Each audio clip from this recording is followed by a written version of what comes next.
For all of us, each day brings an element of surprise or unknown. For men and women in law enforcement, the unknown comes with inherent potential life-threatening danger.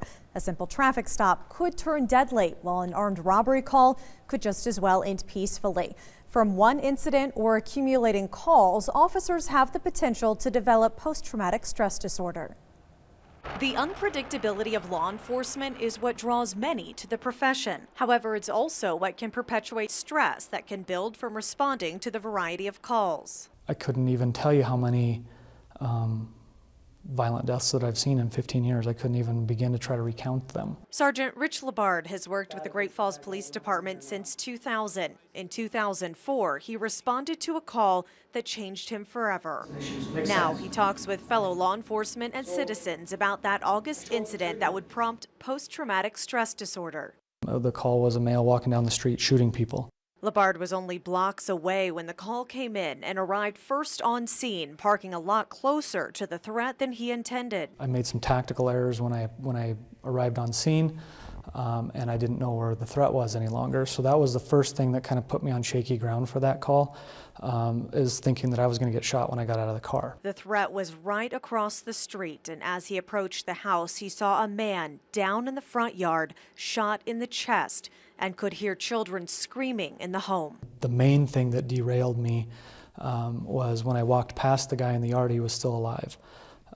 He was gasping for air, he was in shock, but he actually reached out and grabbed the cuff of my pants and was trying to get me to help him. Training for law enforcement teaches officers to continue to the threat. What I'm picturing is there's a guy in the house killing people. And so I have to leave this guy who I make eye contact with as I move past him.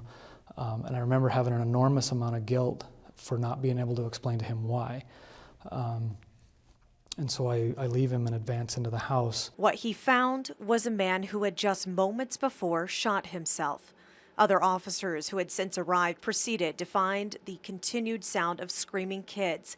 Labard was left in a small, hot kitchen. The smells were absolutely atrocious in there. The smell of gunpowder, blood, pulverized bone. He doesn't remember much of that call after that.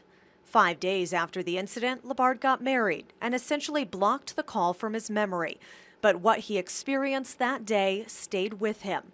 2 years later, his wife noticed changes in him, something he wouldn't see in himself until 2008. My personality had changed. It wasn't mood swings. It wasn't moody, grouchy. It was I was changing as a person. My behaviors were changing. My speech patterns were changing. By 2010, a TV show with a similar scenario triggered his first flashback.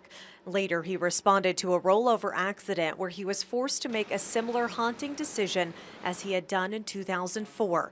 Labard says he was derailing. My physical symptoms just kept getting more and more intense. I was having a harder time keeping everything in balance. My marriage was starting to fail. I was starting to struggle at work. I started consuming alcohol as a way to control the anxiety and my shaking, trying to use it to help me sleep. Ultimately, what it boiled down to was suicide.